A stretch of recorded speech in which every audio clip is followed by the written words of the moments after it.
UKLO 1 year masters. No IELTS required up to 5 years visa. High visa success rate. నమస్తే. ఎన్నో ఆధ్యాత్మిక కార్యక్రమాలు నిరంతరం ఛానల్లో కొనసాగుతూ ఉంటాయి. మనందరికీ సుపరిచితురాలు, నాకెంతో ఇష్టమైన వ్యక్తి అని చెప్పొచ్చు, రమాదేవి గారు. ప్రముఖ ఆధ్యాత్మికవేత్త. చవతి విశిష్టత గురించి తెలుసుకుందాం. సెప్టెంబర్ మాసం వచ్చిందంటే అందరూ చాలా ఉత్సాహంగా చేసుకునే పండుగ చవతి, వినాయక చవితి. వినాయక చవితి ఎలా జరుపుకోవాలి, దాని యొక్క ప్రాధాన్యత ఏమిటి, పూజా విధానం ఏమిటి, ఈ విషయాలన్నీ తెలుసుకునే ప్రయత్నం చేద్దాం. వీడియోని ఎక్కడా స్కిప్ చేయకండి. ఏమైనా డౌట్స్ ఉన్నా ఖచ్చితంగా కామెంట్ బాక్స్లో తెలియచేయండి. మీరు ఇంకా ఎటువంటి ఆధ్యాత్మిక కార్యక్రమాలు తెలుసుకోవాలి అనుకుంటున్నారు ఛానల్ ద్వారా, ఇవి కూడా కామెంట్ బాక్స్లో తెలియచేయండి. అమ్మతో పాటు మళ్ళీ మాట్లాడే ప్రయత్నం చేస్తాను. అమ్మా నమస్కారం. నమస్తే. వినాయక చవితి చాలా మందికి ఇష్టమైన పండుగ, పిల్లలతో సహా అందరూ చాలా ఉత్సాహంగా చేసుకుంటారు. విశిష్టత ఏమిటి, ఏ విధంగా చేసుకోవాలి చెప్పండి. మనకి భాద్రపద మాసంలో 4వ రోజు చేసుకునేది చవితి. ఉమ్, ఆ ముందు రోజు అందరూ తదియ నోములు ఉంటాయి, తదియ నోములు ఉపవాసం అన్ని చేసుకొని మరుసటి రోజు వినాయక చవితి. ఉమ్, అసలు మనమందరము వినాయక చవితి అంటే వినాయకుడి యొక్క ఆవిర్భావం అని తెలుసు. ఉమ్, అసలు వినాయకుడి యొక్క ఆవిర్భావం ఎప్పుడు జరిగిందో తెలుసుకోవాలి. ఉమ్, ఉమ్, అసలు కథ ఏంటిది అంటే, బ్రహ్మ సృష్టిని సృష్టించాలన్న సంకల్పం చేసినప్పుడు ఆయన ఎన్నో ఆటంకాలను ఎదుర్కొన్నాట. ఉమ్, ఆయనకు కూడా తప్పలేదు ఆటంకాలు. అప్పుడు ఆయన ఏం చేశాడు, ఒక్కసారిగా కళ్ళు మూసుకొని గణేశుణ్ణి ప్రార్థించాడు. ఉమ్, ప్రార్థిస్తే ఓంకారంలో నుంచి ఆయనకు దర్శనం ఇచ్చాడు గణేశుడు.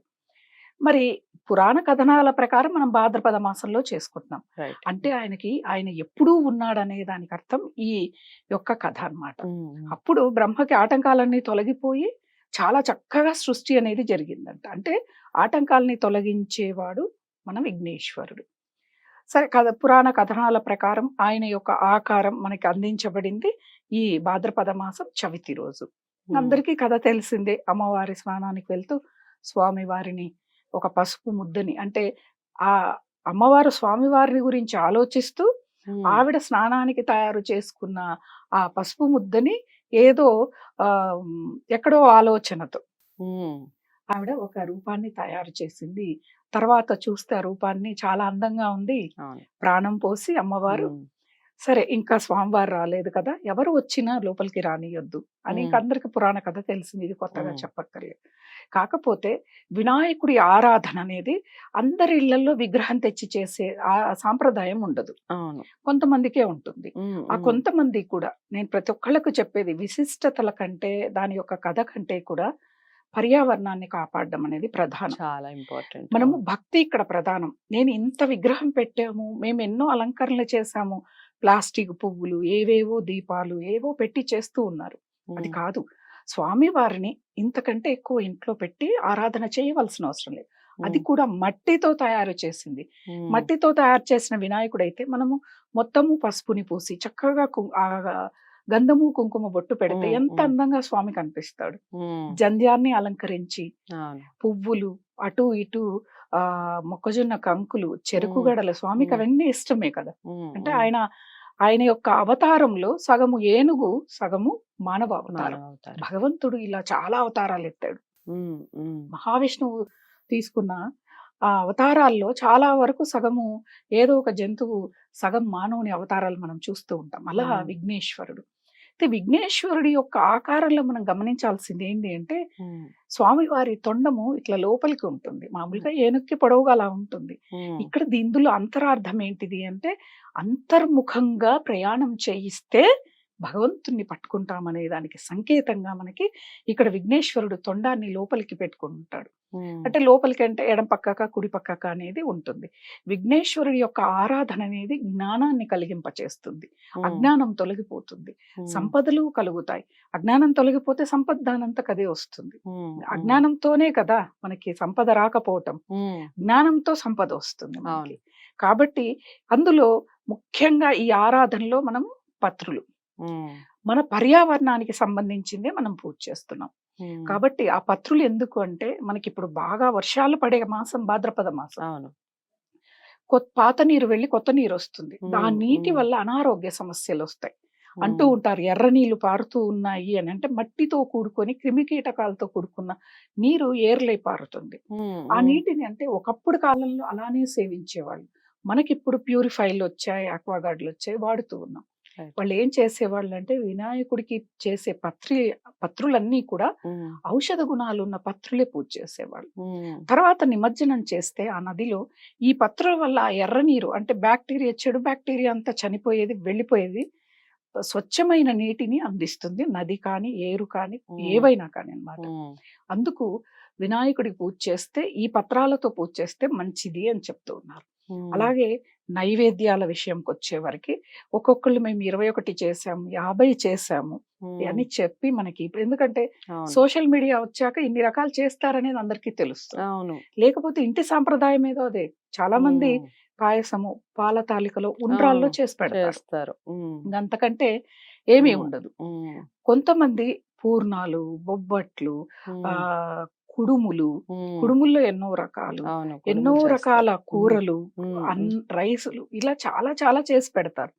ఒకటే చెప్తున్నాను, ఆరోగ్యం బాగలేకపోయినా, గర్భిణీ స్త్రీలైనా, వయోవృద్ధులైనా శరీరానికి మించి చేసి విసుక్కుంటూ, కోప్పడుతూ దేవుడికి పెట్టి ఆ నైవేద్యం అనేది అది పనికిరాదు.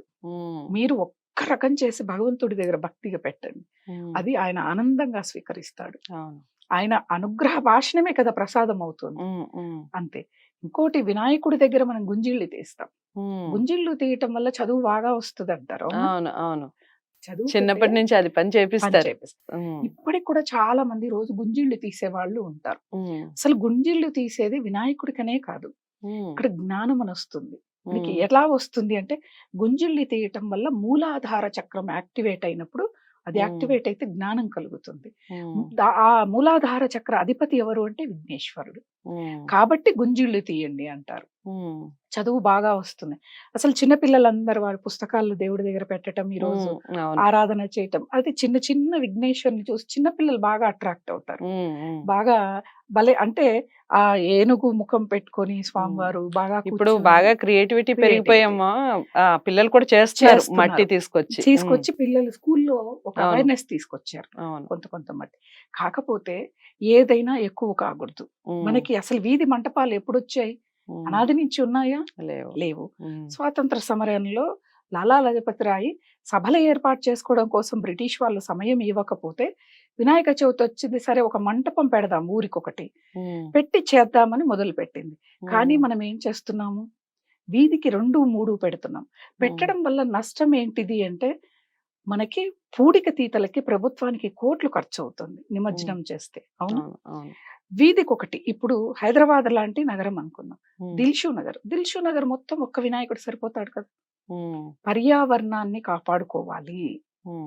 మనం ఇంట్లో ఉన్న వినాయకులను నిమజ్జనం చేస్తాం, అదే ఎక్కువ అవుతాయి. ప్రతి ఇంటికి ఉంటాయి, ఏ 10,000 ఒక్కళ్ళకో ఉండదు వినాయక విగ్రహాన్ని పెట్టి చేసేది. అలా మనం పర్యావరణాన్ని కాపాడుకోవడం కూడా భక్తి కింద లెక్కే. అవి లేకపోతే మనం లేము, నీరు లేకపోతే మనం లేము, గాలి లేకపోతే మనం లేము, వనాలు లేకపోతే మనం లేము. ఆ వృక్షాలు అనేవి ఆక్సిజన్ వదిలితేనే మనం స్వీకరిస్తూ ఉన్నాం. కాబట్టి ఇవన్నీ దృష్టిలో పెట్టుకున్నాం. ఏదో పండగ చేసాం, ఆర్భాటంగా చేసాం, ఇన్ని చేసాం, అన్ని చేసాం, ఇది కాదు. ఇక్కడ భక్తి అనేది ముఖ్యం, అన్నిటినీ కాపాడుకోవటం ముఖ్యం. ఇది మనం చేస్తూ వినాయక చవితిని చేసుకోవటం. ఈ రోజున ప్రసాదాలు ప్రధానంగా ఏంటి, ఒక ఉండ్రాళ్ళు పెట్టిన ఆయన స్వీకరిస్తాడు.